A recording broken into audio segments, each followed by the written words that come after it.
Movie Polong dah pun keluar, so boleh pergi tonton di Pawagam. Cuma lah yang saya harap pada para penonton ini yang lepas tonton tu janganlah cakap kat reviewer, saya rasa awak review movie tak betul ni. Saya datang cakap dengan awak ni sebab saya nak ajak bincang. Saya rasa awak review movie salah ni. Awak kata movie tu best.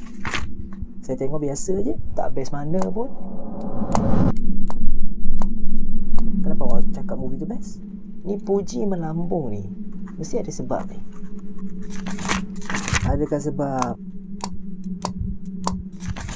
awak kena bayar?